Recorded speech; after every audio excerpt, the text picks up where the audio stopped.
ବିଲୁଆ ଭାରି ଚତୁର। ତା ପେଟ କେବେ ବି ଉପାସ ରହେ ନା। ସେ ଯେମିତି ହେଲେ ବୁଦ୍ଧି କରି ଖାଦ୍ୟ ଜୁଟାଏ। ତେବେ ବିଲୁଆର ସବୁବେଳେ ଦୁଷ୍ଟ ବୁଦ୍ଧି। କେମିତି ଚାଲାକ କରି କାମ ଚଳେଇବ ତାର ଏଇ ମନ। ଦିନେ ସନ୍ଧ୍ୟାରେ ସେ ଗାତରୁ ବାହାରି ଗାଁ ମୁଣ୍ଡ ଆଡ଼େ ଯାଉଥାଏ।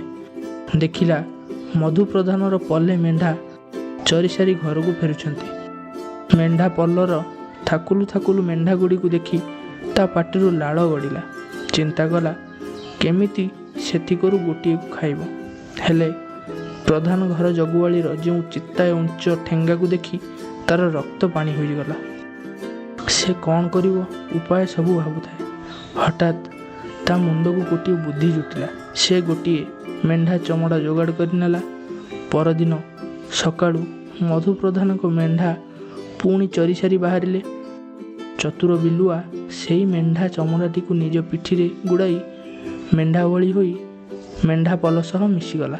ମେଣ୍ଢା ପଲ ମଶାଣି ପାଖ କିଆ ଗଦାରେ ଯେମିତି ଚରିବାକୁ ଆରମ୍ଭ କରିଛନ୍ତି, ବିଲୁଆ ଦୁର୍ବଳିଆ ମେଣ୍ଢା ଛୁଆଟିକୁ ବେକ ମୂଳୁ କାମୁଡ଼ି ଧରି କିଆବୁଦା ଭିତରକୁ ନେଇ ଲୁଚିଗଲା।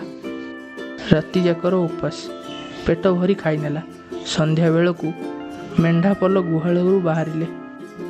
ବିଲୁଆ ଭାବିଲା ଏବେ ସେମାନଙ୍କ ସହ ମିଶିଗଲେ ରାତିରେ ଗୋଟିଏ ଜାତିଆ ମେଣ୍ଢା ଧରି ଚାଲି ଆସିବ। ତାହା ହିଁ ହେଲା।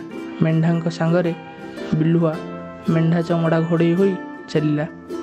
ଜଗୁଆଳି ଗଣିଦେଲା ଯେତିକି ଥିଲେ ସେତିକି ଅଛନ୍ତି। ବିଲୁଆ ଖାଇଥିବା ମେଣ୍ଢା ଛୁଆର ହିସାବ ବି ମିଳିଗଲା।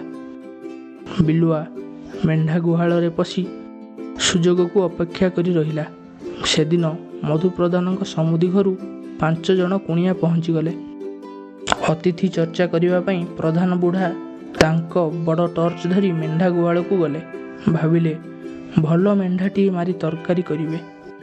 ଟର୍ଚ୍ଚ ମାରି କେଉଁ ମେଣ୍ଢାଟି ଭଲ ହେବ ବୋଲି ପରଖା ପରଖି କଲାବେଳେ ମେଣ୍ଢା ଚମଡ଼ା ଘୋଡ଼େଇ ହୋଇଥିବା ବିଲୁଆକୁ ସେ ଦେଖିପାରିଲେ। ଗୋଟିଏ ମୋଟା ଦଉଡ଼ିରେ ଫାଶଟିଏ କରି ଆସ୍ତେ ଆସ୍ତେ ବିଲୁଆ ପାଖକୁ ଯାଇ ତା ବେକରେ ଫାଶଟିକୁ ଗଳାଇ ଦେଲେ। ଏଣିକି ବିଲୁଆର ସବୁ ଚାଲାକି ସରିଗଲା। ଟାଣିଟୁଣି ହେଲାରୁ ଫାଶ ଭିଡ଼ି ହୋଇଗଲା।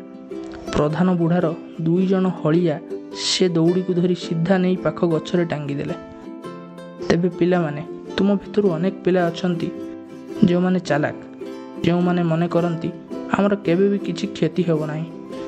ଚାଲାକି କରି ଆମେ ଯେତେ ଭୁଲ କଲେ ବି ଖସି ଯାଇପାରିବା। ସାର୍ ମଧ୍ୟ ଆମ କଥା ଜାଣିପାରିବେ ନାହିଁ। କିନ୍ତୁ ପିଲାମାନେ, ଚାଲାକିଟା ସବୁବେଳେ କାମ କରେ ନାହିଁ। ବେଳ ଆସେ ଯେତେବେଳେ ତୁମ ଅସଲ ରୂପଟା ଧରା ପଡ଼ିଯାଏ। ସେତେବେଳେ ଆଉ ଖସିଯିବାର ଉପାୟ ନଥାଏ। ଏଇ ଦେଖୁନ ଚତୁର ବିଲୁଆର କି ଅବସ୍ଥା ହେଲା।